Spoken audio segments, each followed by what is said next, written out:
Ex-boyfriend returns as secret bodyguard.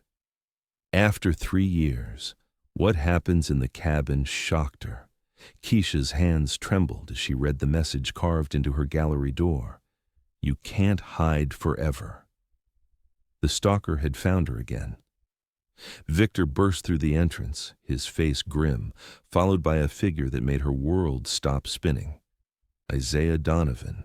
3 years since he'd shattered her heart and vanished. Now her brother was hiring the man who'd destroyed her to save her life. But what if Isaiah was the one she needed protection from? The carved letters seemed to pulse with malice in the harsh morning light streaming through the gallery's floor-to-ceiling windows. Each jagged line had been etched deep into the mahogany door of Keisha's art gallery, the same door she'd painted sunset orange just last month as a symbol of new beginnings. Now it bore the mark of Derek Lynch's escalating obsession. "When did you discover this?" Victor's voice carried the controlled fury that had built his tech empire, but Keisha heard the tremor of fear underneath. Her older brother stood in the center of her gallery, his charcoal suit immaculate despite the early hour. Dark eyes scanning every corner as if threats might materialize from the shadows between her carefully curated paintings. 20 minutes ago, Keisha replied, her voice steadier than she felt. At 28, she'd worked too hard building her reputation as Manhattan's rising art curator to let fear show, even to family. "I came in early to prep for tonight's exhibition opening. The security system was intact, no signs of forced entry. He must have done this after the cameras were disabled yesterday." Behind Victor, Chief Rachel Stone stepped forward, her silver hair pulled back in a severe bun that matched her no-nonsense expression. 20 years in private security had taught her to read threats like others read newspapers. "Miss Jones, this represents a significant escalation. Derek Lynch has moved from surveillance and gifts to direct intimidation. The fact that he bypassed your security suggests professional capability or inside knowledge." Keisha's stomach clenched. For 6 months, Derek had been a persistent shadow in her life. It began after Victor's company declined to merge with Derek's failing tech startup. What started as frequent phone calls and unwanted gifts had evolved into surveillance photos slipped under her apartment door, showing her morning jogs, her lunch meetings, her private moments when she thought she was alone. "We need immediate protection detail," Chief Stone continued, consulting her tablet. "I've reviewed the candidates, and there's only one person with the specific skill set required for this level of threat." That's when Victor's expression shifted to something Keisha couldn't read. Guilt, determination, and something that looked almost like an apology.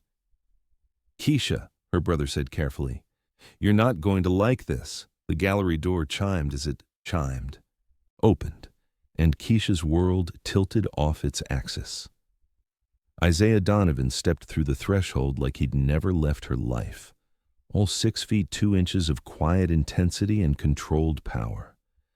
3 years had added lines around his warm brown eyes, but they were the same eyes that had once looked at her like she was his entire universe.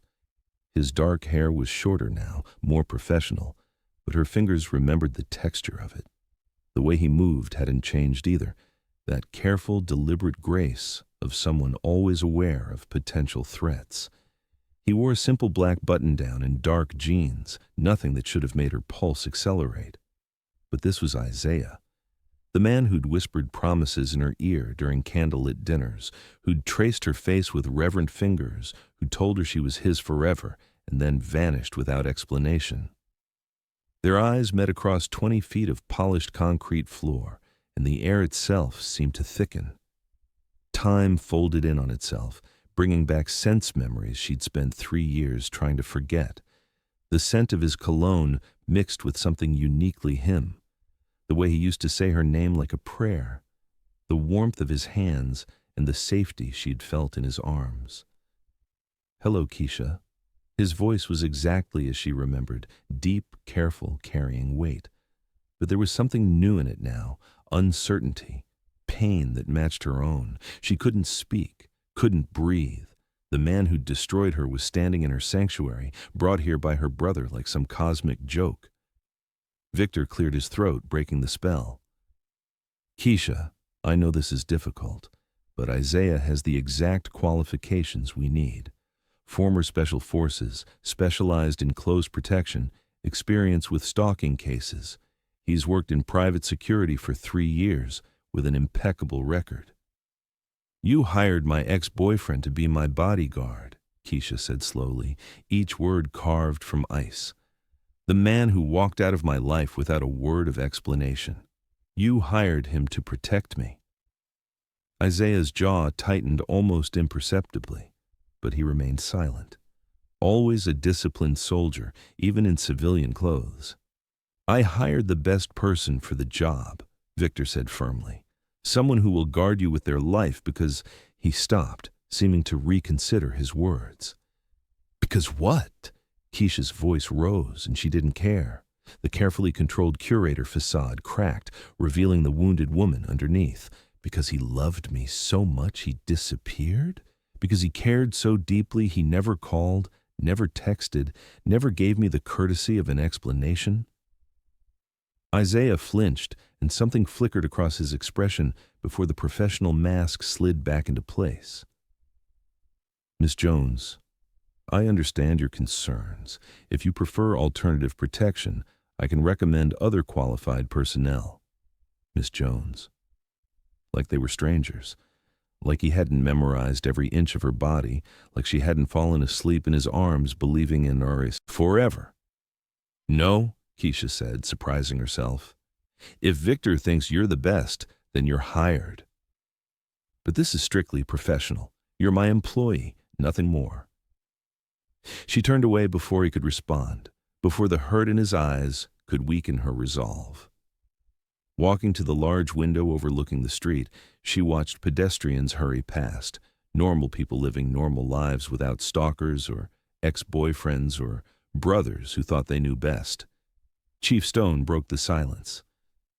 Mr. Donovan, I'll need your threat assessment within the hour. Miss Jones, we'll need to discuss immediate security protocols for your residence and this gallery. The exhibition opening is tonight, Keisha said without turning around. 200 guests, potential buyers, critics. I won't cancel. Absolutely not, Victor protested. It's too dangerous. Derek could be anywhere in that crowd. Keisha spun to face her brother, years of protective suffocation crystallizing into fury. I won't hide. I've worked 18 months organizing this show.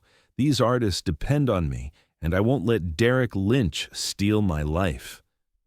It's not about stealing your life. It's about keeping you alive, Victor snapped back. She's right, Isaiah said quietly, and both siblings turned to stare at him. Hiding sends the wrong message to an obsessive personality. It can escalate their behavior. Better to maintain normal routines with security measures in place. Victor's eyes narrowed. You're taking her side? I'm taking the side of effective protection strategy, Isaiah replied evenly. If Miss Jones wants to proceed with the opening, we can secure the venue. Keisha felt a flicker of something she refused to name. Relief? Gratitude? It didn't matter. Isaiah was right, and that's all that mattered. Have you ever had to face someone from your past when you were at your most vulnerable? Tell me your story in the comments. Let me know where you're watching from, and hit subscribe if this reunion is already making your heart race. Fine, Victor said through clenched teeth, but we do this my way. Full security sweep, guest list verification, plainclothes officers throughout the venue. Chief Stone nodded approvingly. Mr. Donovan, I'll need you to coordinate with our team for venue assessment. Miss Jones will require close protection starting immediately. The weight of those words settled over the room. Close protection meant Isaiah would be her shadow, her constant companion. The man who'd once shared her bed would now share her days, watching over her, keeping her safe from one obsessed man while she tried to keep herself safe from him. I'll need to see your apartment, Isaiah said, addressing her directly for the first time since his greeting.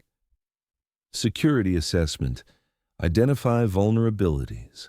establish safe protocols. Keisha's penthouse apartment, the space that had been theirs, where they had planned a future that never came to pass, where she'd waited for him to come home. That last night, dinner growing cold on the table while her world collapsed around her. "Fine," she said. "Let's get this over with." The drive to her building passed in tense silence, Isaiah following in a black SUV while she rode with Chief Stone. Through the bulletproof glass, Keisha watched the city blur past and tried to process the surreal turn her morning had taken. Derek Lynch's threat felt abstract compared to the immediate danger of having Isaiah back in her life. Her penthouse occupied the top floor of a converted warehouse in Soho, all exposed brick and soaring ceilings, with views of the city that had once made her feel like queen of her own domain. Now, as the elevator rose toward the 32nd floor, she felt trapped. "The building has excellent security," Chief Stone observed, reviewing her notes. "Doorman, keycard access, cameras throughout.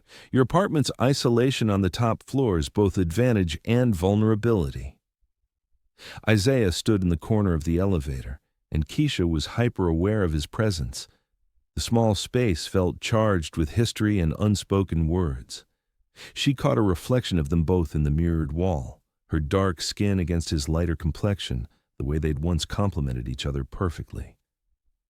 She looked away quickly. The elevator dinged softly as they reached her floor. Keisha's hands fumbled slightly with the keycard, and she cursed herself for the show of nerves. She was a successful, independent woman who'd built a thriving business from nothing. She wouldn't be reduced to trembling because of a man who'd already proven he couldn't be trusted. The apartment door swung open to reveal her sanctuary. Afternoon light streamed through the wall of windows, illuminating the carefully chosen artwork and furniture that reflected her aesthetic. Everything was exactly as she'd left it that morning, pristine, controlled, safe. Isaiah stepped through the doorway, and suddenly the space felt smaller. He moved through her home with professional efficiency, checking sightlines and entry points. But Keisha caught the moment his steps slowed near the kitchen island where they'd shared so many breakfasts. The brief pause before he turned toward the living area where they'd once curled up together watching movies. "Windows are the primary vulnerability," he said, his voice strictly business. "Excellent views, but multiple sightlines for surveillance. We'll need privacy film and motion sensors." Chief Stone nodded, making notes. "The building's roof access. Restricted, but not impossible with the right equipment." Isaiah moved toward the hallway leading to the bedrooms. "I need to check the rest of the apartment." Keisha's pulse quickened. Her bedroom. Their bedroom. The space that held the most intimate memories, where Isaiah had whispered that he loved her, where she'd believed she'd found her forever person. "I'll show you," she said quickly, not trusting him to navigate those memories alone. They walked down the hallway lined with photographs from her travels, art exhibitions in Paris, gallery openings in Barcelona, moments of joy and achievement from the life she'd built after he left. Isaiah's eyes flickered to the images, but his expression remained neutral. Her bedroom door stood open, revealing the space she'd completely redesigned after his departure. Gone were the warm colors they'd chosen together, replaced with cool grays and whites. The bed was different too, smaller, less inviting. A statement that this space was hers alone now. Isaiah stepped inside, and the temperature seemed to drop 10 degrees. He moved to the windows, checking locks and angles, but Keisha saw the tension in his shoulders. This room held ghosts for both of them. "Balcony access is a significant risk," he said, approaching the French doors that led to her private terrace. "Too many neighboring buildings, too many sight lines." He reached for the door handle to check the lock, and Keisha moved beside him to demonstrate the security features. "It is reinforced glass and a separate alarm system. I had it upgraded after the first incident with Derek." Isaiah's hand stilled on the handle. She was close enough to smell his cologne, close enough to feel the heat radiating from his body. Their reflection showed clearly in the glass, standing together like they used to, her dark hair against his shoulder, his protective stance automatically sheltering her. Without thinking, he placed his other hand on her lower back, a gesture so familiar it felt like muscle memory. The touch was gentle, meant to guide her away from the potential exposure of the windows, but it sent electricity shooting through every nerve ending. Keisha's breath caught, not the forbidden phrase, but a sharp intake of recognition. Her body remembered this touch, remembered the safety and desire it once promised. Isaiah's thumb traced the smallest circle against the fabric of her blouse, and 3 years collapsed into nothing. Their eyes met in the glass reflection, and the professional mask slipped from his face. For one suspended moment, she saw the man who'd loved her, who'd traced her face with reverent hands and promised her everything. The longing there was so raw, it took her breath away. "Keisha," he whispered, and her name on his lips was exactly as she remembered, worship and wonder and wanting all wrapped into 2 syllables. Then reality crashed back. Chief Stone's voice carried from the living room, discussing security protocols with Victor, and Isaiah jerked his hand away like he'd been burned. The professional mask snapped back into place so quickly, she almost convinced herself she'd imagined the moment of vulnerability. "The balcony is secure enough for now," he said stiffly, stepping back, "but I recommend staying away from the windows, especially after dark." Keisha nodded, not trusting her voice. The skin on her lower back still tingled where he'd touched her, and she had to fight the urge to press her hand there, to hold on to the sensation just a moment longer. They rejoined Victor and Chief Stone in the living room, where security plans were taking shape with military precision. Camera placements, entry protocols, emergency procedures, all the apparatus of a life under siege. "The opening is in 6 hours, Victor said, checking his watch. "I want everything in place before the first guest arrives." "It will be," Isaiah assured him. "Miss Jones, I'll need your schedule for the next week. Every appointment, every commitment. Nothing can be spontaneous until we neutralize the threat." Miss Jones again. Like that moment of connection had never happened. But Keisha caught the slight roughness in his voice when he said her name, and she knew she hadn't imagined it. "I have meetings tomorrow with 3 potential artists," she said. "Lunch with a collector on Wednesday, a charity board meeting Thursday evening. All of it will need to be rescheduled or moved to secure locations," Chief Stone said. "Your safety takes precedence." "My work takes precedence," Keisha corrected firmly.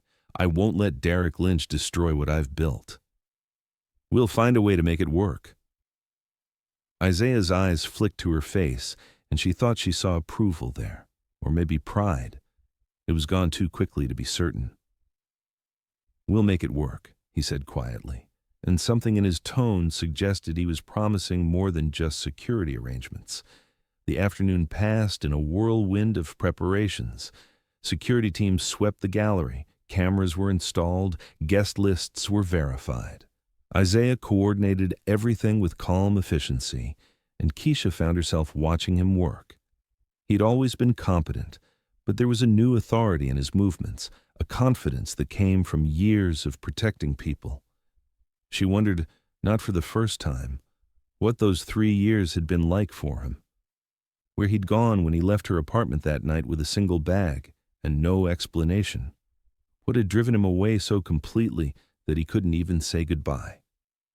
But those were questions for another life, one where they had had the luxury of closure and healing.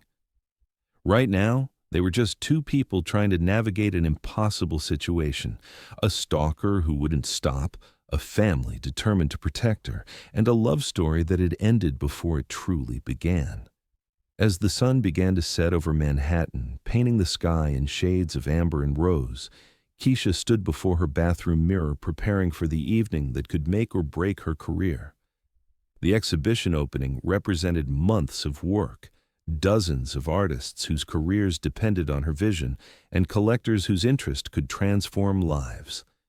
She'd chosen a black dress for the evening, elegant but not flashy, professional but still feminine. It hugged her curves without being inappropriate, and the color made her skin glow against the warm light of her vanity. As she applied her makeup, with steady hands, She thought about how different this evening would be from what she'd planned. Instead of moving freely through the crowd, greeting guests and facilitating sales, she'd be shadowed by the man who'd once known every inch of her body. Instead of focusing entirely on her artists and their work, part of her attention would be consumed by watching for threats and managing the dangerous chemistry that still crackled between her and Isaiah. A soft knock on her bedroom door interrupted her thoughts. "Miss Jones?" Isaiah's voice was carefully neutral. "We need to leave in 20 minutes. "I'm almost ready," she called back, applying a final touch of lipstick. When she emerged from the bedroom, Isaiah was waiting in her living room, and the sight of him in a perfectly tailored black suit nearly stopped her in her tracks. He'd always cleaned up well, but 3 years had added a sophistication that made her mouth go dry. The suit emphasized his broad shoulders and lean frame, and the crisp white shirt made his brown eyes look almost golden in the apartment's warm lighting. He looked up when she entered, and she watched his professional composure flicker for just a moment. His gaze traveled from her face to her dress and back again, and she saw his hands clench almost imperceptibly at his sides. "You look," he started, then caught himself. Professional, appropriate for the evening. But his voice carried a rough edge that suggested other words had been his first choice. Beautiful, maybe, or stunning. Words he'd once whispered against her skin when she dressed for gallery events, when he'd been proud to stand beside her as more than just protection. "Thank you," she said simply, not trusting herself to say more. The drive to the gallery was tense with unspoken words and remembered touches. Isaiah sat in the passenger seat of the hired car, constantly scanning their surroundings, while Keisha reviewed her notes for the evening.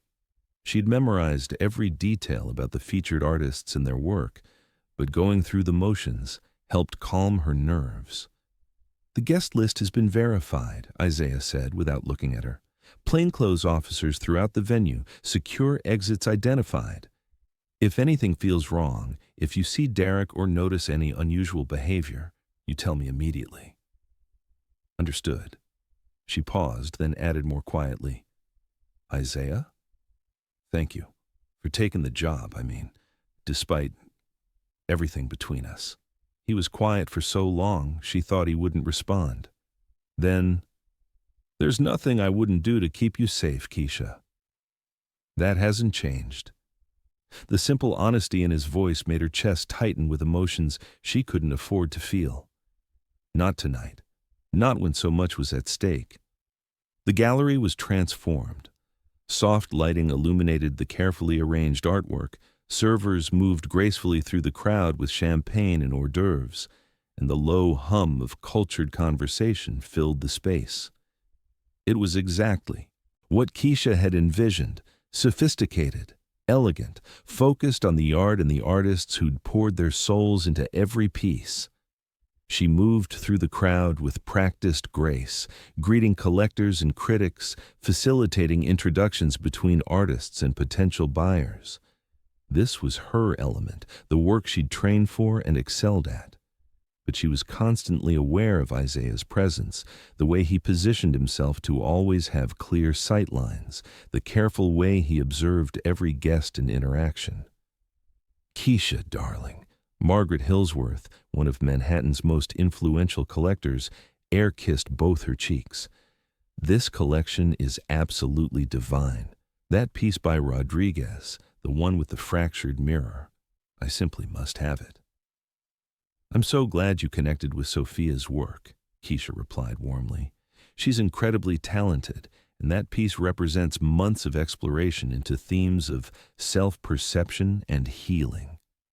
As she discussed the technical and emotional aspects of the artwork, part of her mind tracked Isaiah's movements through the crowd. He blended seamlessly with the other guests, his expensive suit and confident bearing making him look like any other successful professional attending a gallery opening. But Keisha knew better. She could see the way his eyes never stopped moving, cataloging faces and exits and potential threats. "And who is that gorgeous man who keeps watching you?" Margaret whispered conspiratorially. He's been following your movements all evening with the most intense expression. Keisha's pulse quickened, but she kept her smile steady. Security. There have been some threats recently. How terrifying. But what a silver lining, having someone so attractive keeping you safe. Margaret's eyes gleamed with interest. He looks at you like you're the only woman in the room, darling. That's not professional interest, I can assure you. Before Keisha could respond, she felt Isaiah's presence behind her. He moved close enough that she could feel the warmth of his body, his hand hovering just above the small of her back without quite touching. Miss Jones, he said quietly, his breath stirring the hair near her ear. We need to move to the east wall, better sight lines. The simple instruction sent shivers down her spine. His voice was strictly professional, but his proximity was anything but neutral. She could smell his cologne, could feel the controlled tension in his body as he scanned the crowd for potential threats.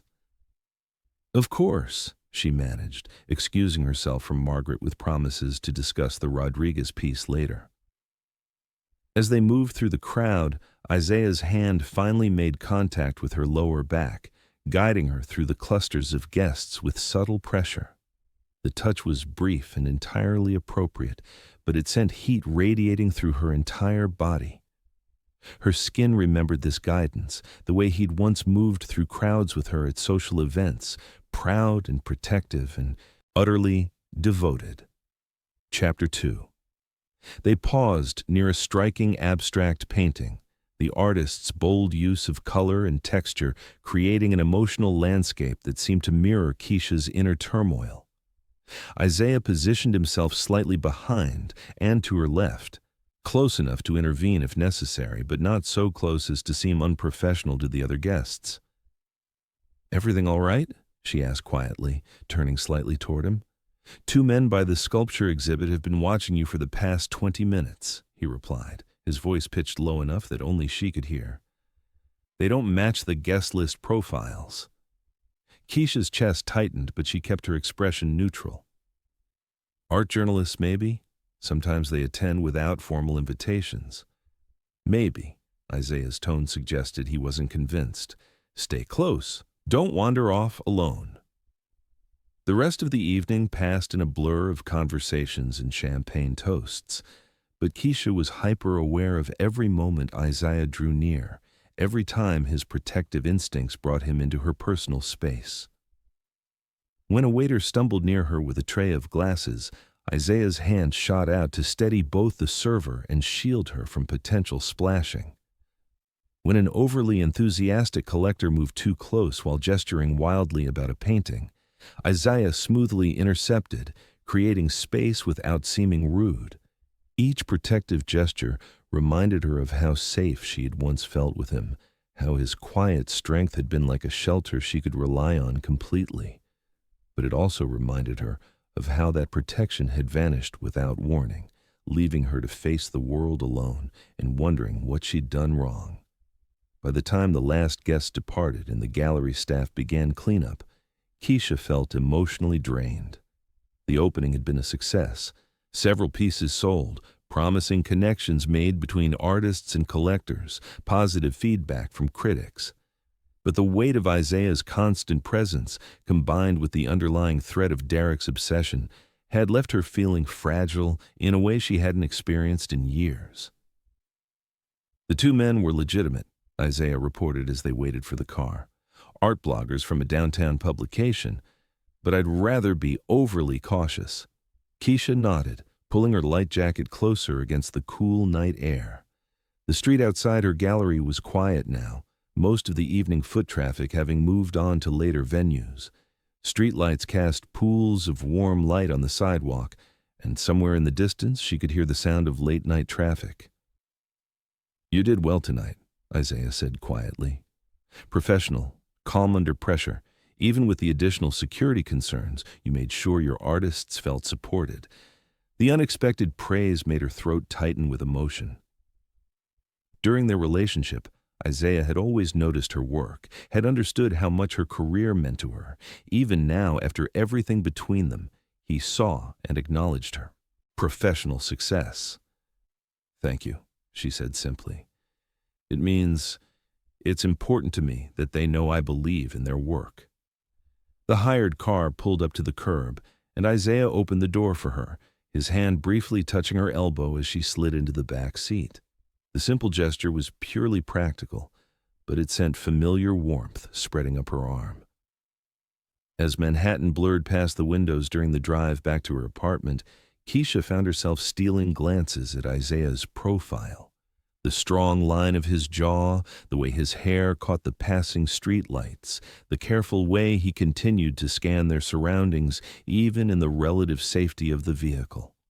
3 years had changed him in subtle ways. There was a gravity to him now that hadn't been there before, a sense of hard-won wisdom that spoke of experiences she knew nothing about. "Where did you go?" The question slipped out before she could stop herself. "That night when you left, where did you go?" Isaiah's shoulders tensed, and for a moment she thought he wouldn't answer. When he finally spoke, his voice was carefully controlled. "Does it matter now?" "It matters to me." She turned in her seat to face him more directly. "For 3 years, I've wondered. For 3 years, I've tried to understand what I did wrong, what I said or didn't say, that made you decide we weren't worth fighting for." His head turned toward her sharply, and in the dim light of the car, she saw something that looked like pain cross his features. "You didn't do anything wrong, Keisha. The problem was never with you." "Then what? What was so terrible that you couldn't even say goodbye? What was worth throwing away everything we'd built together?" The silence stretched between them, heavy with 3 years of unanswered questions and unresolved hurt. Finally, Isaiah spoke, his voice so quiet she had to strain to hear him. "I wasn't worthy of you. I couldn't be the man you deserved." "That's not an answer, that's an excuse." The words came out sharper than she intended, but she was tired of his deflections. "I was there, Isaiah. I knew your heart. I would have helped you through whatever you were facing if you'd just given me the chance." "Some things can't be fixed with love and good intentions," he replied, his voice rough with suppressed emotion. "Some damage runs too deep." Before she could respond, the car pulled up in front of her building. Isaiah was out and opening her door before she could process the abrupt end to their conversation, his professional mask sliding back into place like armor. The elevator ride to her floor passed in tense silence, and Keisha felt the weight of all the unfinished conversations between them. As they reached her apartment door, she fumbled with her keys, her hands not quite steady after the emotional whiplash of the evening. "Let me," Isaiah said quietly, his larger hands covering hers to still their trembling. The contact sent electricity shooting through her entire nervous system. His hands were warm and calloused, exactly as she remembered, and for a moment she was transported back to all the times he'd steadied her, supported her, made her feel cherished and protected. She looked up to find him staring down at her, his brown eyes dark and intense in the hallway's soft lighting. The professional distance he'd maintained all evening cracked, revealing glimpses of the man she'd once known so intimately. "Keisha," he whispered, her name a prayer on his lips. Time seemed suspended as they stood there, hands intertwined on her keyring, bodies close enough that she could feel his warmth. The past 3 years felt simultaneously like a lifetime and like yesterday. She could lean forward just slightly and her lips would find his. She could close the distance and see if the chemistry between them was as devastating as it had always been. But then reality intruded. The carved threat on her gallery door. Derek Lynch's obsession. The fact that Isaiah was her employee, hired by her brother to keep her safe, not to rekindle the love affair that had nearly destroyed her. She pulled her hands away and stepped back, breaking the spell. "Thank you for tonight, for keeping me safe." Isaiah blinked, the professional mask sliding back into place, but not before she caught a glimpse of something that looked like regret. "It's my job." Such simple words, but they hit her like a physical blow. Of course, this was his job, nothing more. Right. Well, good night then. She managed to unlock her door with steady hands this time. Keisha. His voice stopped her as she started to close the door. I'll be back at 7 tomorrow morning. We need to discuss security protocols for your meetings. She nodded without looking at him. 7 it is. As the door clicked shut between them, Keisha leaned against it and closed her eyes, trying to regulate her breathing. One evening in Isaiah's presence had unraveled years of careful emotional control. If she wasn't careful, if she let herself remember how good they'd been together, she'd end up exactly where she'd been 3 years ago, shattered and alone, picking up pieces of a future that would never come to pass. But as she prepared for bed in the apartment that still held echoes of their shared life, she couldn't shake the memory of his hands covering hers, or the way he'd whispered her name like a man drowning who'd just glimpsed salvation. The morning arrived gray and drizzly, matching Keisha's mood as she waited for Isaiah's punctual 7 o'clock arrival. She'd barely slept, her mind replaying every moment of the previous evening, analyzing each word and gesture for hidden meaning. The professional distance he maintained felt like a wall built specifically to keep her out, and it hurt in ways she thought she'd moved beyond. When the doorman announced Isaiah's arrival, she was dressed and ready in a navy blue blazer and matching skirt, her hair pulled back in a sleek bun that projected competence and control. If they were going to maintain professional boundaries, she'd dress the part. Isaiah looked as impeccably put together as always, in a charcoal gray suit and crisp white shirt. But Keisha noticed the slight shadows under his eyes that suggested his night hadn't been any more restful than hers. "Good morning," he said formally. "I've reviewed your schedule. The meeting with the emerging artists can proceed as planned, but I want to change the location to your gallery rather than the restaurant you'd selected." "That's fine." She kept her tone equally businesslike. "My space will be more comfortable for them anyway." They discussed logistics over coffee, security sweeps, arrival times, emergency protocols. It should have felt routine, but every accidental brush of their fingers when reaching for the same document sent awareness humming between them. Every time Isaiah's protective instincts brought him into her personal space, she had to fight the urge to lean into his strength. The first meeting of the day was with Sofia Rodriguez, the young artist whose fractured mirror piece had captivated Margaret Hillsworth the night before. Sophia arrived precisely on time, her portfolio clutched nervously in her hands and hope shining in her dark eyes. "Miss Jones, thank you so much for this opportunity," Sophia said, settling into the chair across from Keisha's desk. "Last night was incredible. I never imagined my work could generate that kind of interest." "Your talent generated the interest," Keisha replied warmly. "My job is just to make sure the right people see it." As they discussed Sophia's artistic vision and career goals, Keisha was aware of Isaiah's presence near the gallery windows, seemingly absorbed in his phone, but actually maintaining careful surveillance of the street. His protective vigilance allowed her to focus completely on Sophia, and she found herself grateful despite her conflicted feelings about his return to her life. "There's something raw and honest in your work that speaks to people," Keisha explained, reviewing Sophia's portfolio. "This series about identity and self-perception, it's powerful because it doesn't shy away from the painful parts of growth." Sophia nodded eagerly. "I wanted to capture that moment when you realize the person you thought you were might not be the person you're becoming. The fractured reflections represent all the different versions of ourselves we have to integrate." "Exactly. And collectors respond to that authenticity." Keisha made notes about which pieces might work for upcoming exhibitions. "I'd like to schedule a studio visit next week. I want to see your creative process in your own environment."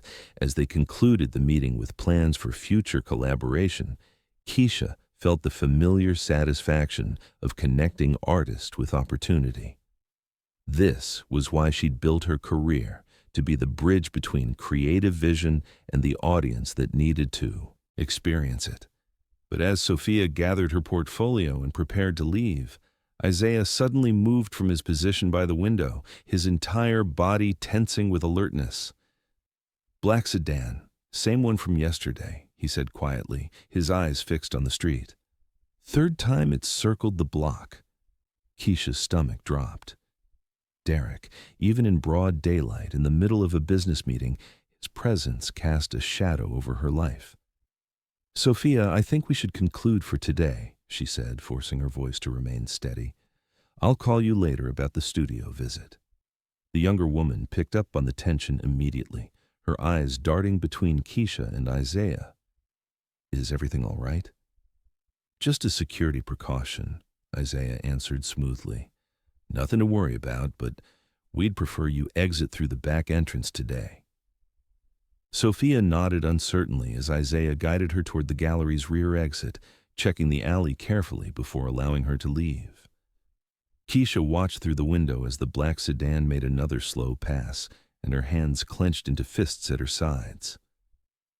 "I won't let him control my life," she said when Isaiah returned to her side. "He's not controlling your life." "We're managing a threat." Isaiah's voice was calm, but she could see the tension in his jaw. "There's a difference, is there? Because from where I'm standing, it feels like I'm already living in a cage." Isaiah moved closer, and she could see her frustration reflected in his eyes. "I know this is hard, but letting anger cloud your judgment won't help anyone. Don't," the word came out sharper than she intended. "Don't counsel me about managing emotions. You don't get to do that anymore." The words hung between them, raw and cutting. Isaiah's face went carefully blank, the professional mask sliding into place so completely it was like watching him disappear behind bulletproof glass. "Of course. My apologies, Miss Jones." The formal address felt like a slap, and Keisha immediately regretted her harsh words. But before she could figure out how to take them back, Isaiah's phone buzzed with an incoming call. "Chief Stone," he answered, moving away from her to speak privately. Keisha used the moment to collect herself, taking deep breaths and trying to regain the professional equilibrium she'd maintained so carefully for 3 years. But having Isaiah back in her life, being forced to rely on his protection while keeping her heart locked away, was proving more difficult than she'd anticipated. "We need to move," Isaiah said, ending his call. "Derek Lynch was spotted 2 blocks from here 20 minutes ago. Chief Stone wants you at the safe house until we can confirm his location." "I have another meeting in an hour," Keisha protested. "Not anymore." Isaiah's tone brooked no argument. "Grab your purse. We're leaving now." The safe house was a brownstone in Brooklyn, unremarkable from the outside but equipped with security features that would make a government facility proud. As they settled into the comfortable but sterile living space, Keisha felt the walls closing in around her. "How long?" she asked, pacing to the window before Isaiah's sharp look reminded her to stay away from potential sight lines. "Until we neutralize the threat or Derek makes a mistake that lets us locate him." Isaiah was reviewing building schematics on his tablet, planning security protocols with military precision. That could be weeks, months, if that's what it takes. Keisha sank onto the leather sofa, the reality of her situation hitting her fully for the first time. Her career, her independence, her carefully constructed life, all of it was now subject to the whims of a man whose obsession had spiraled beyond reason. "This isn't living," she said quietly. "This is just existing." Isaiah looked up from his tablet, and for a moment, the professional mask slipped. "You're alive. That's what matters, is it? Because right now, I feel like I'm disappearing piece by piece." The vulnerability in her voice seemed to reach him in a way her anger hadn't. He set aside his tablet and moved to sit across from her, close enough that she could see the concern in his brown eyes. "I know this feels impossible," he said gently, "but you're stronger than you realize. You've built an incredible career, earned respect in a competitive industry, created something meaningful. Derek Lynch doesn't get to take that away from you. Doesn't he? My meetings are canceled, my schedule is controlled, my movements are restricted. How is that not taking away everything I've worked for? Because you're still you, Isaiah said simply. Still brilliant, still passionate, still determined to fight for what matters to you. The circumstances are temporary, but who you are, that's permanent. Something in his voice, in the way he spoke about her strength and determination, reminded her of conversations they had had years ago when she was just starting her gallery, when doubt and imposter syndrome made her question every decision. You used to say things like that, she said quietly, when I was convinced I wasn't smart enough or connected enough to succeed in this business. Isaiah's expression shifted, becoming almost wistful. You never needed me to believe in you. But I'm glad I could remind you to believe in yourself. So what changed? The question slipped out before she could stop it. If you believed in me, if you thought I was strong and determined and worth fighting for, what changed that made you walk away? Isaiah was quiet for so long, she thought he wouldn't answer. When he finally spoke, his voice was rough with old pain. I came back from my last deployment different, broken in ways I didn't know how to fix. I had nightmares, flashbacks, rage I couldn't control. I was a danger to myself and potentially to you. Keisha's chest tightened with understanding and fury in equal measure. So you made the decision for both of us. You decided I couldn't handle loving someone who was struggling. I decided you deserved better than having to fix me. That wasn't your choice to make. The words exploded out of her with 3 years of suppressed hurt behind them. I loved you. All of you, including the parts that were wounded and struggling. I would have helped you through anything, but you didn't give me the chance. Isaiah's facade finally cracked completely, revealing the pain he'd been hiding behind professional distance. I couldn't ask you to sacrifice your future for someone who might never heal. You think loving you would have been a sacrifice? Tears burned her eyes, but she blinked them back. You think supporting the man I loved through the hardest period of his life would have been settling for less? I think you deserved someone whole. I deserved someone who trusted me enough to let me make my own choices about what I could handle. The truth hung between them, raw and cutting. All these years, Keisha had wondered what she'd done wrong, how she'd failed to be enough, but Isaiah's revelation cast their entire relationship in a different light. He hadn't left because he stopped loving her. He'd left because he'd loved her too much to believe she could love him back completely. I got help, Isaiah said quietly. Therapy, medication when I needed it, support groups with other veterans. I'm not the same man who left you that night. But you never came back. Even when you were better, even when you'd worked through whatever made you think you weren't worthy, you never came back. What right did I have? I'd already destroyed everything between us. I couldn't just show up and expect you to forgive me for abandoning you when things got difficult. Keisha stared at him, seeing clearly for the first time the fear that had driven his choices, not just the fear of his own brokenness, but the fear that she might reject him if he tried to return. So instead you stayed away and let me spend 3 years thinking I wasn't enough to fight for. Isaiah's face crumpled with regret. I'm sorry. God, Keisha, I'm so sorry. I thought I was protecting you, but I see now that I was just protecting myself from the possibility that you might not want me back. The admission broke something open in her chest, releasing years of accumulated hurt and self-doubt. But it also revealed the fundamental problem that had destroyed them before and threatened to destroy them again. Isaiah's tendency to make unilateral decisions about what was best for both of them. You can't keep doing that, she said firmly. You can't keep deciding what I can handle or what I deserve. If we're going to work together, if we're going to get through this situation with Derek, I need to know that you see me as an equal partner in making those decisions. You're right. Isaiah's voice was steady now, determined. You're absolutely right. I promise, no more making choices for both of us, no more protecting you from things you have every right to face head on. The commitment in his voice, the recognition that he understood what he'd done wrong, felt like a first step toward something she didn't dare name yet. Not forgiveness exactly, but maybe the possibility of healing.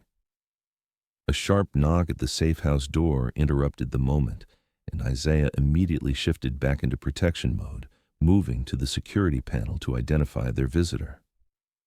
Chief Stone, he said, opening the door to admit the silver-haired security expert.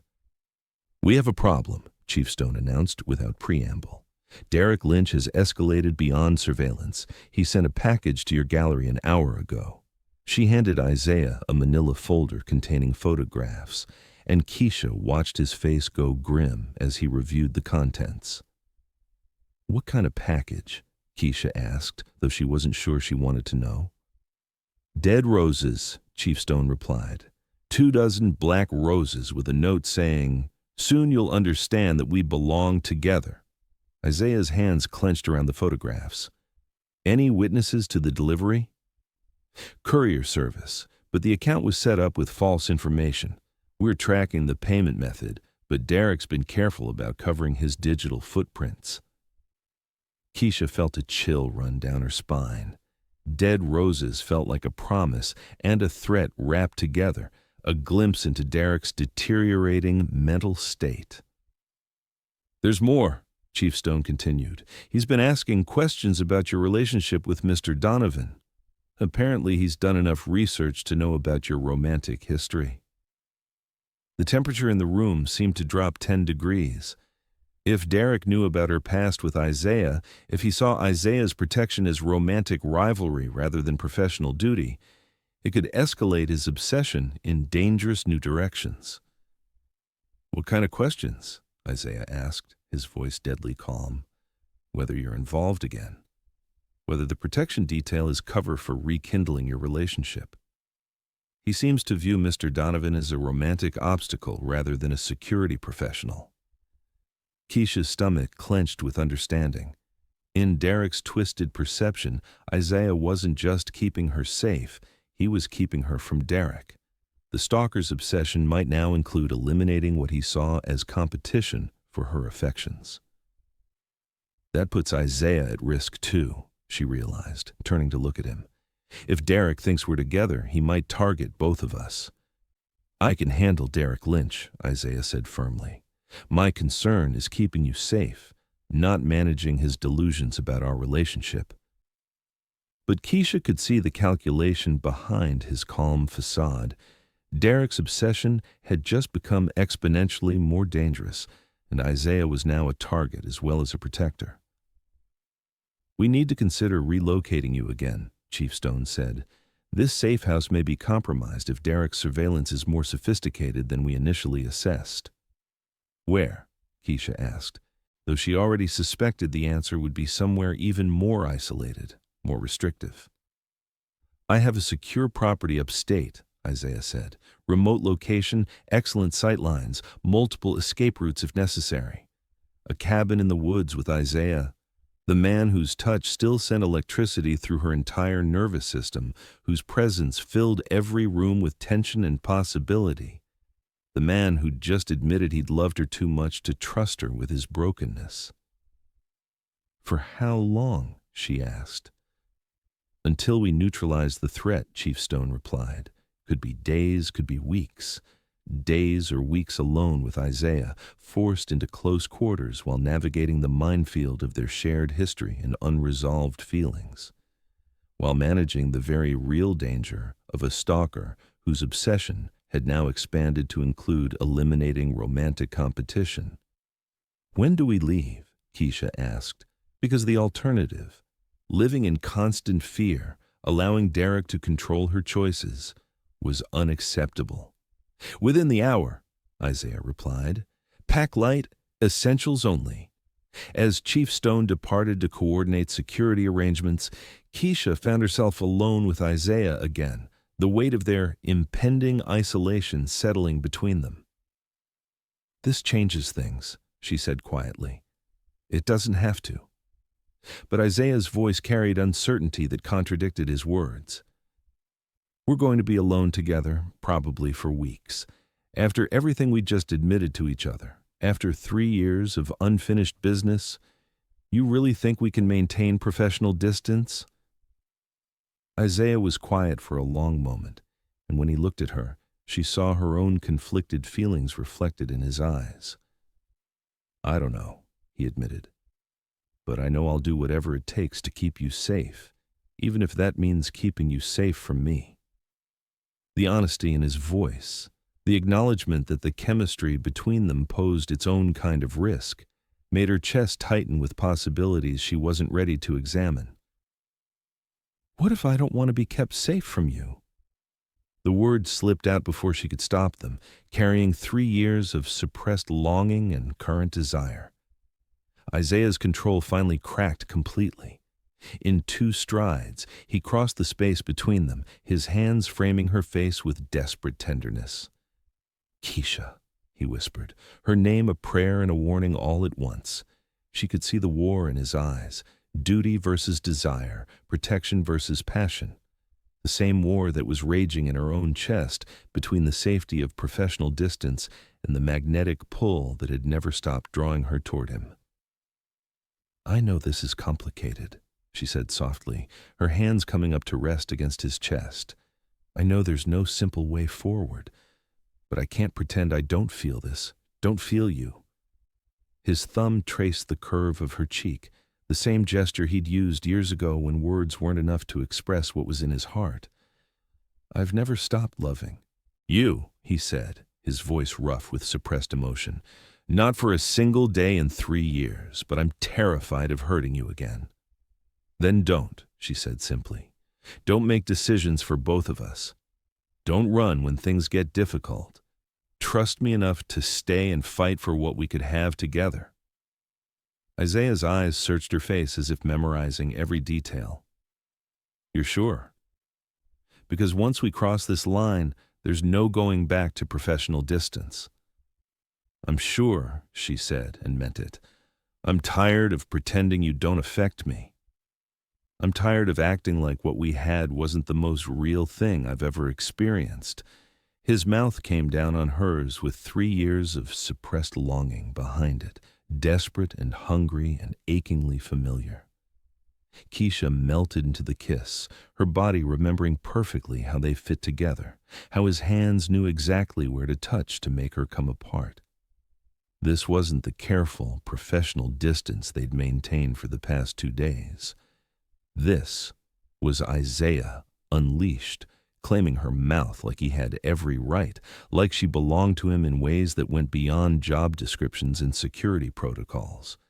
When they finally broke apart, both breathing hard, the air between them crackled with electricity and promise.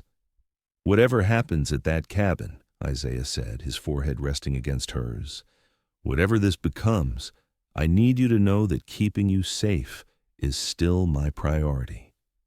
Always." "I know," she whispered, "but I also need you to know that I'm not fragile. I'm not something that breaks under pressure. If we're going to do this, if we're going to try again, it has to be as equals." "Equals," he agreed, sealing the promise with another kiss that tasted like second chances and dangerous hope. An hour later, they were in Isaiah's SUV heading north toward the Catskill Mountains, the city disappearing behind them as they drove toward an uncertain future. The secure cabin represented safety from Derek's escalating obsession, but it also represented something far more dangerous, the possibility of rebuilding what they had lost, of discovering whether 3 years of growth and healing had made them strong enough to love each other without destroying themselves in the process. Chapter 3. The cabin sat nestled among towering pine trees, its rustic exterior blending seamlessly with the natural landscape. As they pulled up the gravel driveway, Keisha could see why Isaiah had chosen this location for security purposes. Excellent sightlines in all directions, single-access road easily monitored, and enough isolation to spot any approaching threats well in advance. But as Isaiah helped her carry her bag from the SUV, she was also acutely aware of the intimacy the setting would create. No gallery staff, no brother dropping by unannounced, no Chief Stone coordinating security details. Just the two of them, the weight of their history and the undeniable chemistry that 3 years of separation hadn't diminished. The interior was surprisingly comfortable. Exposed beam ceilings, stone fireplace, and furnishings that managed to be both rustic and elegant. Large windows provided natural light, while bulletproof glass ensured security.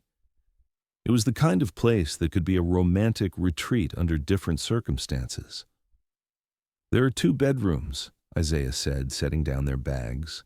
"You can take the master suite. It has the better sightlines and reinforced walls. Professional distance again," she noticed, as if their kiss at the safe house hadn't changed the fundamental dynamic between them. "Isaiah." Her voice stopped him as he started toward the security panel. "Are we going to pretend that didn't happen? That we didn't just admit we're still in love with each other?"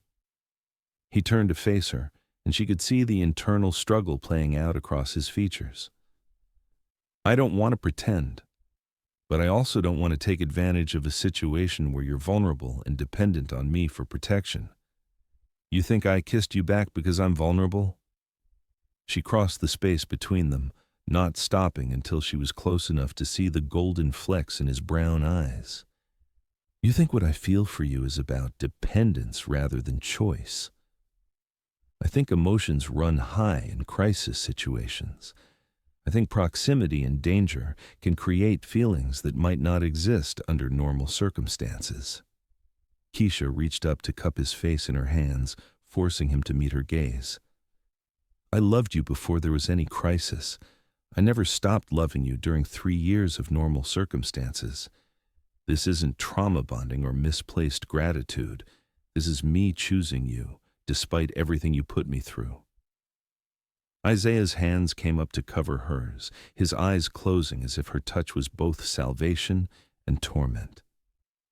"I don't want to hurt you again." "Then don't." She moved closer, close enough that their bodies were almost touching. "Stay.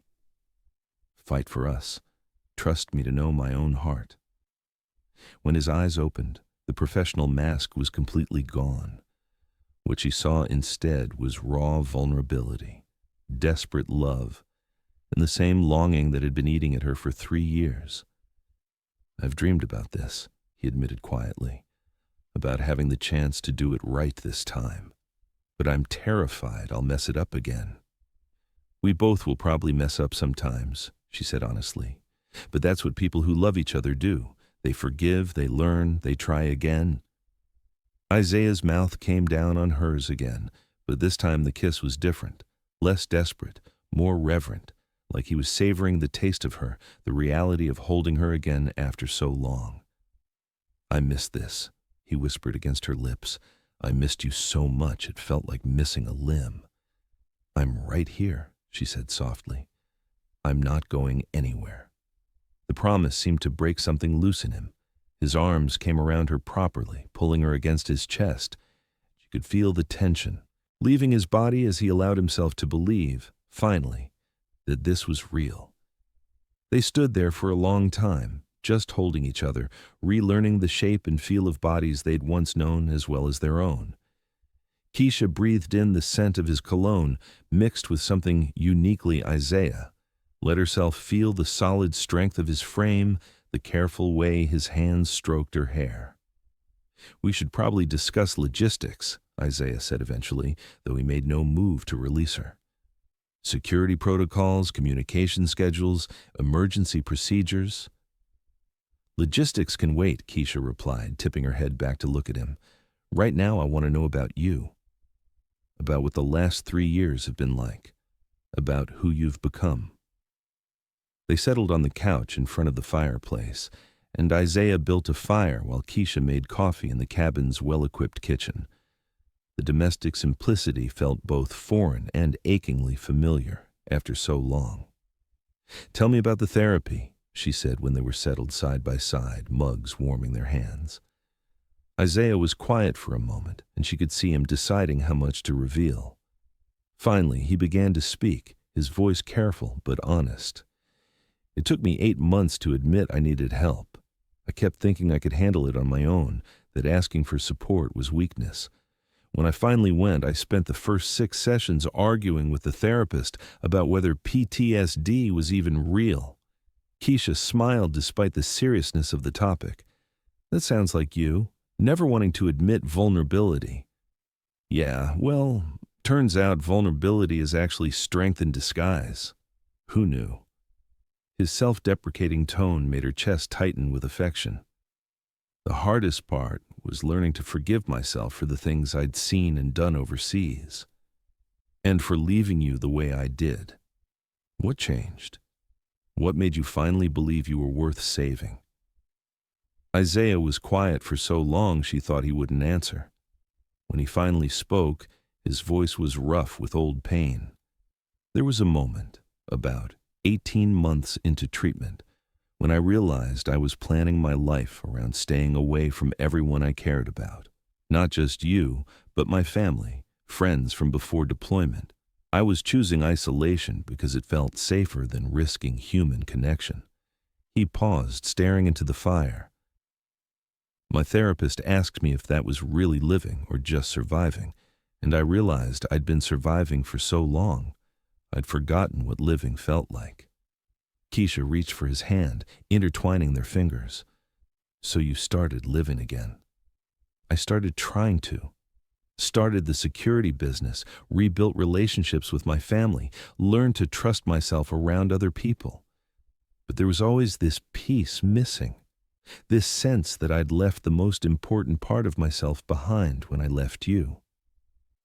The admission made her throat tighten with emotion. Why didn't you reach out? Even just to apologize, to explain what had happened? Because I was a coward, Isaiah said simply. Because facing your potential rejection felt harder than living with the certainty that I'd lost you.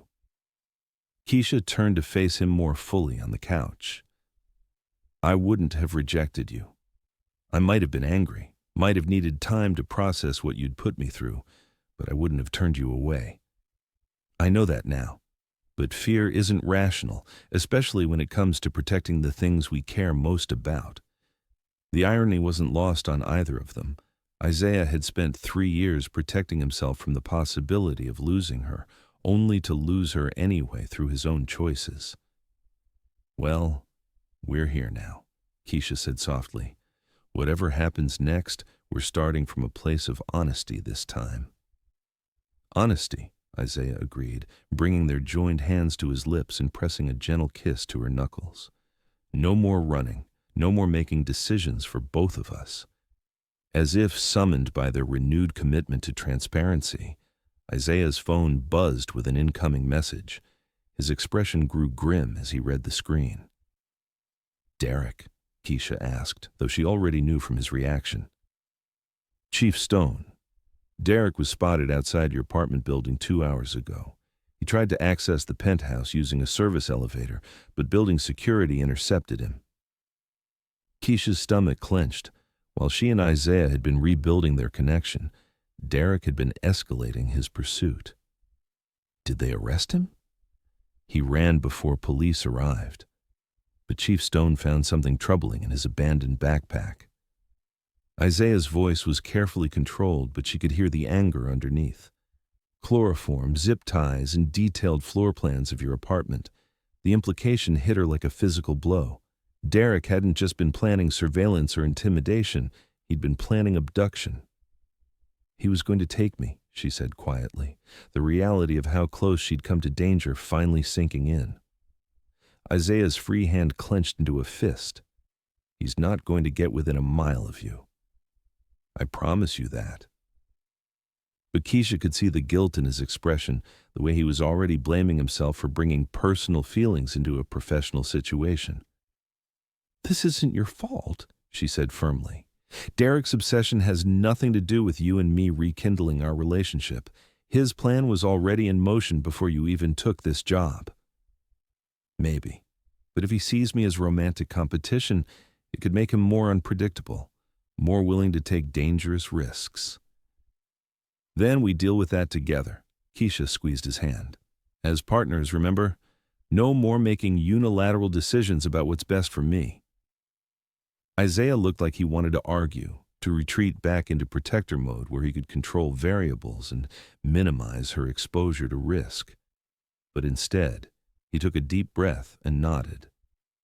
Together, he agreed, but I reserve the right to be extremely paranoid about security protocols. I wouldn't expect anything less. They spent the rest of the evening reviewing security procedures and establishing routines that would keep them safe while Derek remained at large. But underneath the necessary precautions, Keisha was aware of the growing intimacy between them. The way Isaiah's hand lingered when he helped her with something, the careful way he maintained physical distance as if afraid he might lose control if he got too close. When it came time to retire for the night, they stood in the hallway between the two bedrooms, the weight of sleeping under the same roof settling between them. Keisha, Isaiah said quietly, I want you to know that just because we've acknowledged our feelings doesn't mean I expect anything to happen.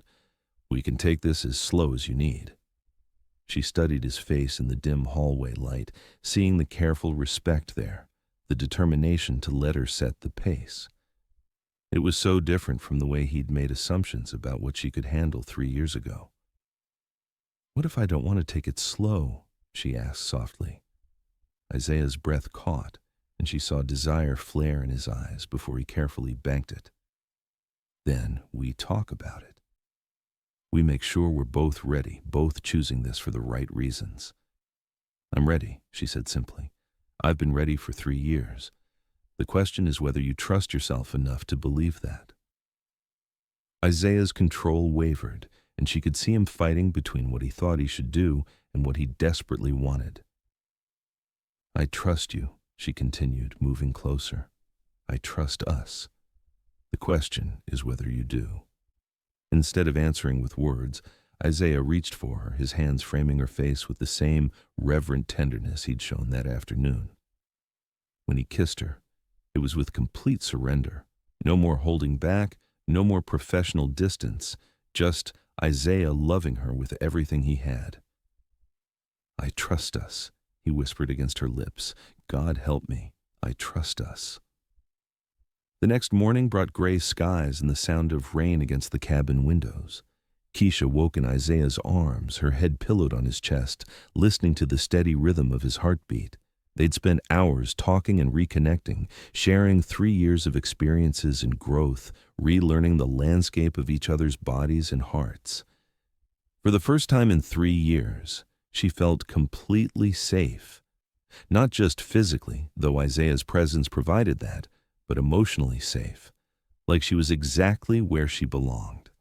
Isaiah's arms tightened around her as he woke, and she felt him press a kiss to the top of her head. Morning. His voice was rough with sleep and contentment. Morning. She tilted her head up to look at him, seeing satisfaction and something that looked like wonder in his expression. No regrets? He asked softly. None, she said firmly. You? Just that we lost 3 years we could have had together. Before she could respond, Isaiah's phone buzzed on the nightstand. He reached for it reluctantly, and Keisha saw his expression change as he read the message. What is it? Detective Torres. They found Derek's car abandoned near the state line, about 50 miles from here. Keisha's sense of safety evaporated instantly. He knows where we are. Possibly. Or he's following a pattern, checking potential safe house locations. Isaiah was already getting out of bed, professional mode engaging even as he remained tender with her. We need to assume he's in the area and adjust our security accordingly. As Isaiah coordinated with law enforcement and security teams, Keisha tried to process how quickly their morning of contentment had shifted into potential crisis. Derek's obsession was like a dark shadow that followed her everywhere, threatening to destroy any chance at happiness. But as she watched Isaiah work, calm, competent, absolutely dedicated to keeping her safe, she realized something had fundamentally changed. 3 years ago, she would have felt helpless in this situation, dependent on others to protect her. Now, despite the very real danger, she felt like part of a team, like she and Isaiah were facing this threat together as equal partners. "What do you need me to do?" she asked when he finished his call. Isaiah paused in his security preparations to look at her, and she saw respect in his eyes along with love. "Stay alert, stay flexible, and trust that we'll get through this together." Together, she agreed, and meant it completely. Whatever Derek Lynch had planned, whatever escalation his obsession might drive him to, she and Isaiah would face it as partners. Not protector and protected, but two people who loved each other enough to fight for their future. The rain continued to fall against the cabin windows as they prepared for whatever came next, but inside, Keisha felt warm and determined. She'd found her way back to the love of her life, and no stalker's twisted obsession was going to take that away from her. As Isaiah conducted another security sweep of the cabin perimeter, his phone rang with an incoming call from Chief Stone. The conversation was brief but intense, and when he returned inside, his expression was grim. Derek's abandoned car contained surveillance equipment and detailed photos of this cabin, he reported. "He's definitely been watching us." Keisha felt a chill run down her spine. "For how long?" "Unknown. But Chief Stone wants us to relocate again, immediately." Where? Though she already suspected anywhere they went, Derek would eventually find them. "There's a secure facility upstate, former military installation. It's the most defensible location available. A military facility, surrounded by guards and protocols and procedures that would make their current isolation look like freedom." Keisha understood the necessity, but the thought of losing the intimate sanctuary they'd created here made her chest tighten with loss. How long this time? Until Derek makes a mistake that lets us catch him, or until he escalates enough that law enforcement can take decisive action. Neither option sounded particularly hopeful. Derek had proven surprisingly sophisticated in his surveillance and planning. He might be able to evade capture indefinitely while her life remained on hold. "There's another option," Isaiah said carefully. "We could use ourselves as bait." "Absolutely not." The words came out sharper than Keisha intended. "I won't let you put yourself at risk because of Derek's obsession with me." "It wouldn't be me at risk, it would be both of us. Together, as partners, making a calculated decision about how to end this situation." Keisha studied his face, seeing the strategy forming behind his eyes. "What kind of bait?" "Let Derek think he has an opportunity to approach you. Controlled environment, back up in place, but appearing vulnerable enough that he makes his move.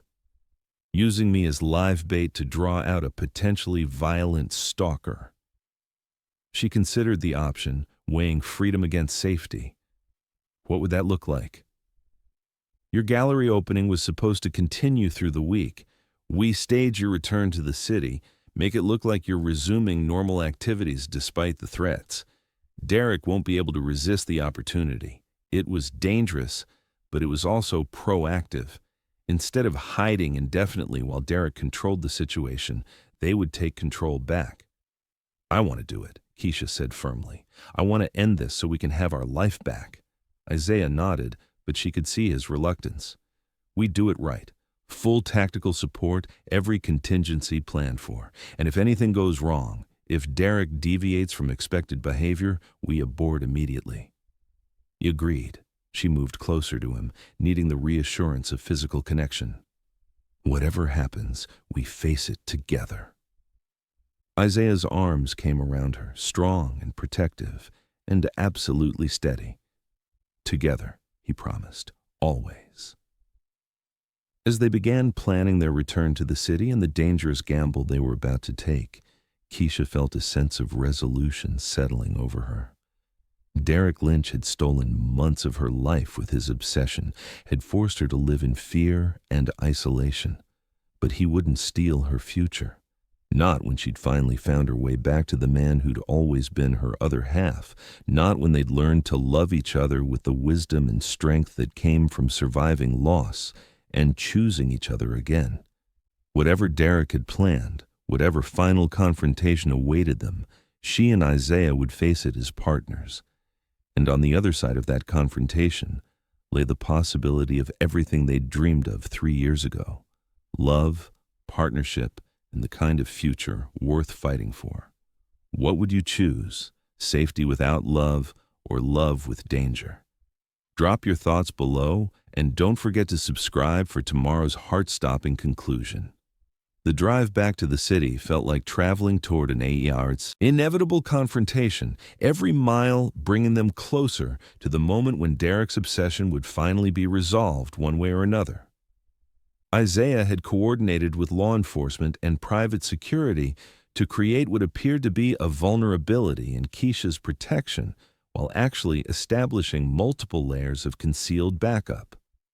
Detective Torres will be positioned across from the gallery, Isaiah explained as Manhattan's skyline came into view. Chief Stone has plainclothes officers throughout the surrounding blocks. Victor wanted to be there personally, but we convinced him his presence might alter Derek's behavior. Keisha nodded, reviewing the plan they'd refined during the drive. She would enter the gallery through the front entrance, alone and apparently unprotected, to review preparations for extending the exhibition. Derek, if he was watching, would see what looked like his best opportunity to approach her. "The moment he enters the gallery, we have him," Isaiah continued. "Multiple exit points covered, backup ready to move. It should be over quickly, should be." But they both knew that obsessive personalities were unpredictable, capable of actions that defied tactical planning. As they pulled up across from her gallery, Keisha could see the familiar facade of the building that represented everything she'd worked to achieve. The space where she'd built her reputation, supported emerging artists, created something meaningful and lasting. Derek's obsession had forced her to abandon it temporarily, but today she was taking it back. "You don't have to do this," Isaiah said quietly, his eyes scanning the street for any sign of surveillance. "We can still relocate. Wait for Derek to make a mistake on his own timeline." "I'm tired of waiting." Keisha's voice was steady with determination. "I'm tired of living my life according to someone else's delusions. Today this ends." Isaiah's hand found hers, squeezing gently. "If anything feels wrong, if your instincts tell you to get out, you do it immediately. Don't worry about the plan or the backup or catching Derek. Just get somewhere safe." "I will." She turned to look at him, memorizing his face in case something went wrong. "I love you, Isaiah. Whatever happens in there, I need you to know that these past few days with you have been worth every risk." His eyes softened with emotion. He couldn't quite hide behind professional concern. "I love you too. And after we get through this, we're going to have all the time in the world to build the life we should have had 3 years ago."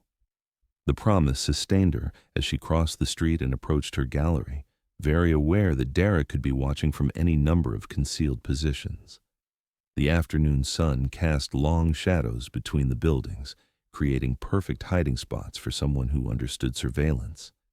The gallery key turned smoothly in the lock, and Keisha stepped into the familiar space that had been her sanctuary before it became a crime scene. The exhibition pieces were still perfectly arranged, though the space felt different now, charged with tension and the memory of carved threats. She moved through the space naturally, checking on individual pieces and making notes about wall placement, playing the part of a curator returning to normal operations. But every nerve was alert, every sense attuned to the possibility of Derek's presence. 15 minutes passed 20.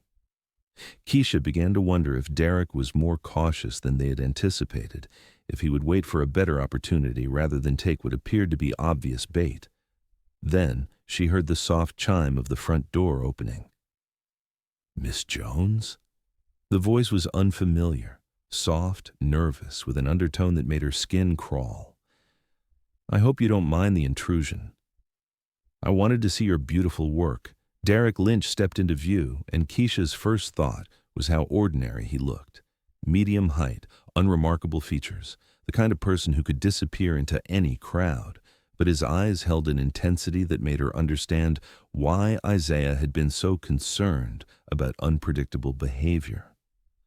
"I'm sorry, but the gallery is closed for private preparations," she said, keeping her voice professionally polite, while her hand moved slowly toward the panic button Isaiah had given her. "Oh, I know." Derek's smile was meant to be charming, but came across as predatory. "I've been watching you for so long, Keisha. I know all your schedules, all your routines. I know you better than anyone." The casual use of her first name, the assumption of intimacy, made her stomach turn. But she forced herself to remain calm, to remember that backup was in position, that Derek's entrance into the gallery had triggered alerts throughout the security network. "I think there's been a misunderstanding," she said carefully. "I don't believe we've been introduced." "Derek Lynch." He moved closer, and she noticed his hands trembling slightly with nervous energy. "We've met before, actually. Several times. At your brother's office, at various social functions. But you never really saw me, did you?"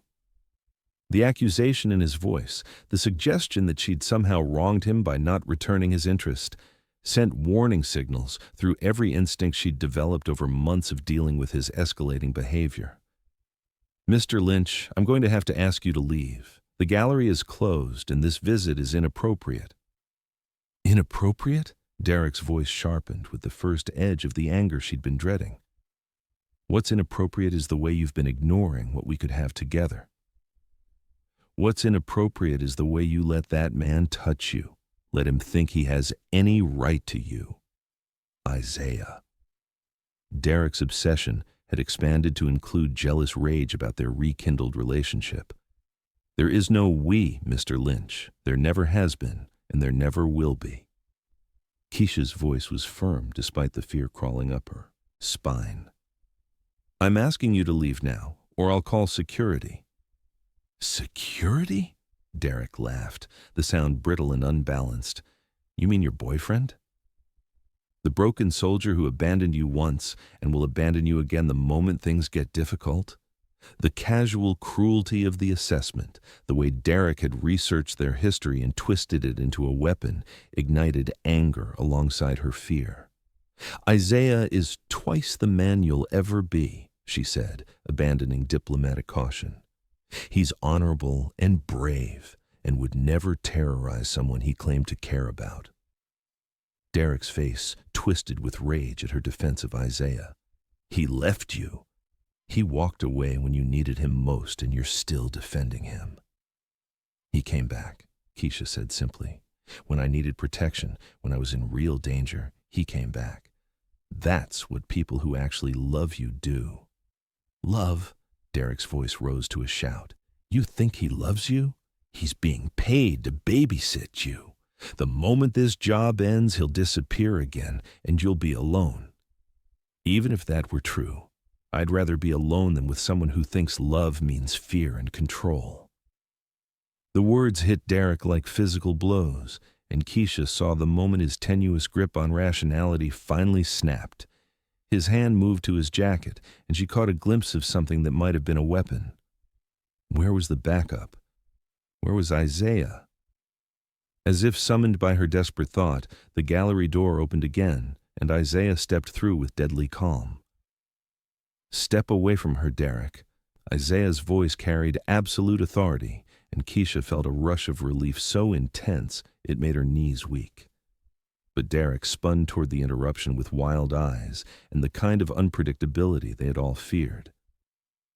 "The broken soldier," Derek sneered. "Come to rescue your damsel in distress? How noble, how utterly predictable." "Last warning," Isaiah said, moving slowly into the space between Derek and Keisha. "Step away from her and put your hands where I can see them." "Or what? You'll hurt me? Show her the violence that made you run away the first time?" Derek's psychological warfare was designed to trigger Isaiah's worst fears about himself, his deepest insecurities about being worthy of love. But Isaiah's response was completely steady. "I'll do whatever it takes to keep her safe," he said simply, "including things I'd rather not do. Your choice. How this ends." Derek's hand moved faster than anyone anticipated, pulling something from his jacket that caught the afternoon light streaming through the gallery windows. Not a gun, but a knife. The kind of personal, intimate weapon that suggested he'd never intended Keisha to survive their encounter. "She belongs with me," Derek said, his voice carrying the absolute conviction of complete delusion. "I've studied her, understood her, loved her in ways you never could. She just needs to understand that we're meant to be together." "She's told you she's not interested," Isaiah replied, continuing his careful advance. "Multiple times. That's not love, Derek. That's obsession." "You don't get to define what I feel." Derek's voice broke with the strain of months of rejected fantasies. "You don't get to take her away from me." He lunged forward with the knife, but Isaiah was ready. Years of military training and private security work had prepared him for exactly this kind of confrontation. He deflected Derek's attack with controlled precision, disarming him and restraining him before Keisha had time to fully process what was happening. Derek collapsed to the gallery floor, sobbing with the kind of broken desperation that spoke to serious mental illness rather than simple criminal intent. Within seconds, the space filled with law enforcement officers and security personnel, all the backup that had been standing ready for exactly this moment. "It's over," Isaiah said, moving to Keisha's side and pulling her into his arms. "It's finally over." Keisha sagged against his chest, months of accumulated tension and fear finally releasing as the immediate threat was neutralized. Derek was in custody, his knife secured as evidence, his ability to terrorize her permanently ended. "Are you hurt?" Isaiah asked urgently, his hands moving over her as if checking for injuries. "No, I'm okay. I'm okay." She looked up at him, seeing the professional mask completely abandoned in favor of raw relief and love. "We did it. We actually did it." "You did it," Isaiah corrected. "You were incredible in there. Calm, smart, braver than anyone should have to be."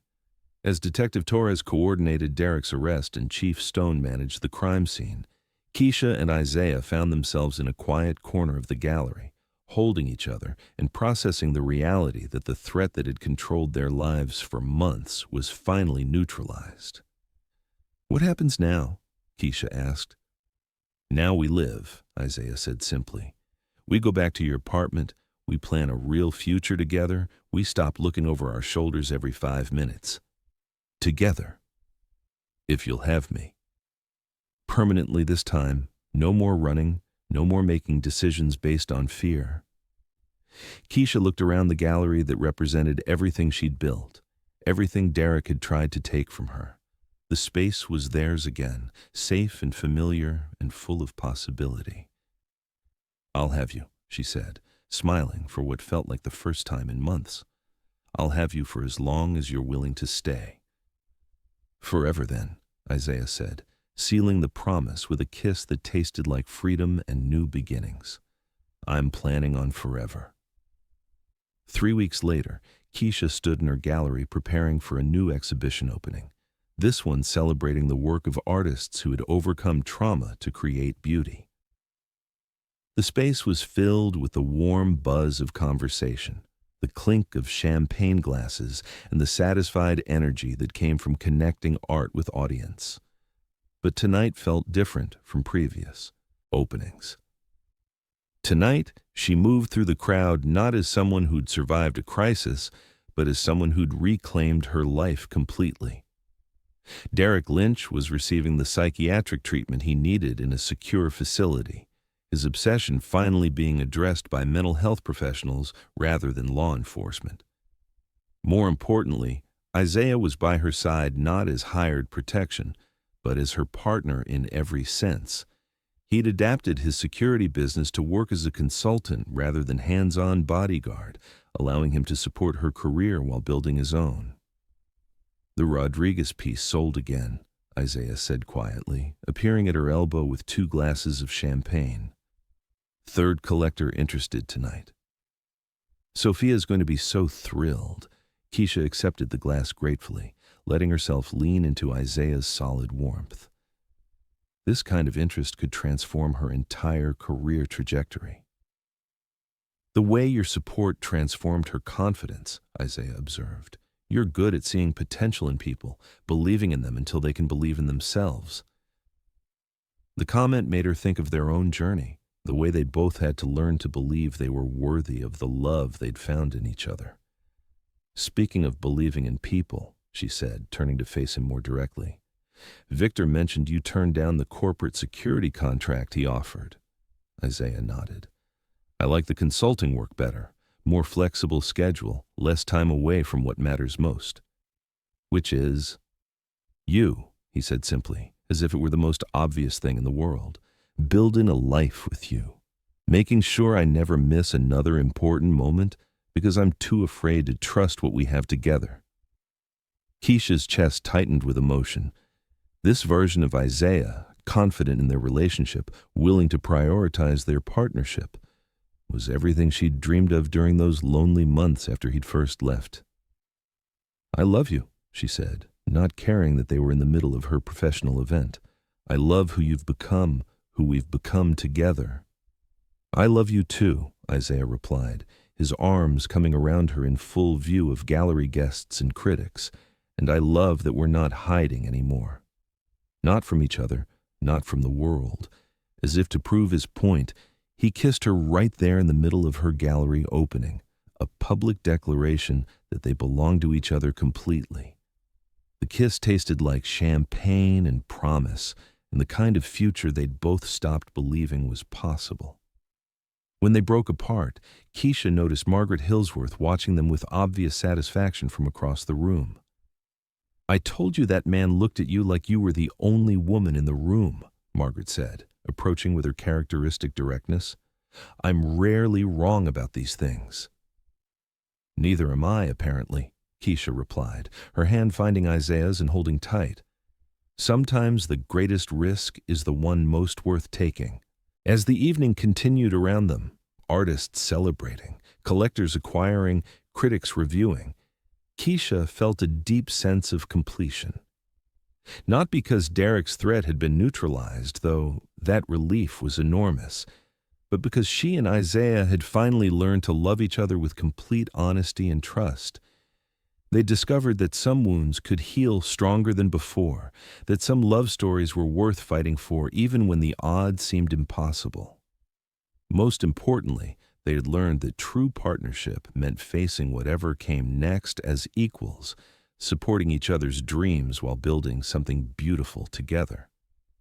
The gallery opening continued late into the evening, but for Keisha, the most important moment had already happened. She'd reclaimed her space, her career, and her life. But more than that, she'd found her way back to the love that had always been her home. As she and Isaiah walked through the city streets toward her apartment, their apartment now, she felt the kind of contentment that comes from knowing you're exactly where you belong, with exactly the right person, building exactly the kind of life you've always wanted. Derek Lynch's obsession had stolen months from them, had forced them to live in fear and isolation, but it had also given them something unexpected, the chance to love each other with full knowledge of what they could lose, the opportunity to choose each other every day with complete awareness of how precious and fragile happiness could be. No regrets, Isaiah asked as they reached her building, echoing the question he had asked that first morning at the cabin. None, Keisha said firmly, exactly as she had then. Only gratitude that we found our way back to each other. Even though it took a stalker and a protection detail and your brother's meddling to make it happen. Keisha laughed, the sound carrying all the joy and relief of someone who'd fought for love and won. Especially because of all that, we needed to grow into people who could love each other properly, Maybe this was just the universe's way of making sure we were ready. The universe has a twisted sense of humor, Isaiah observed, but his tone was fond rather than bitter. The universe has perfect timing, Keisha corrected. We're different people now than we were 3 years ago. Stronger, more honest, more willing to fight for what matters. If you'd come back sooner, we might not have been ready to make it work. Isaiah considered this as they rode the elevator to her penthouse, still hand in hand, still choosing each other with every gesture. So you're saying Derek Lynch accidentally did us a favor by forcing us back together when we were finally mature enough to handle it? I'm saying that sometimes the worst things lead to the best outcomes if you're brave enough to see the opportunity hidden in the crisis. As they entered the apartment that would now truly be their shared space, Keisha felt the last pieces of her carefully guarded heart finally relaxing into complete trust. The past 3 years had been a journey of loss and growth and rediscovery, but they'd led to this moment, coming home with the man she loved, safe and free and ready to build whatever came next. Have you ever had to choose between safety and love? What would you have done in Keisha's position? Share your thoughts in the comments below. I read every single one. If this story touched your heart, hit that like button and subscribe for more passionate love stories. Tomorrow brings another tale of love conquering fear. Until then, remember that sometimes the greatest risk is not taking one at all. Thank you for joining Keisha and Isaiah on their journey from heartbreak to healing.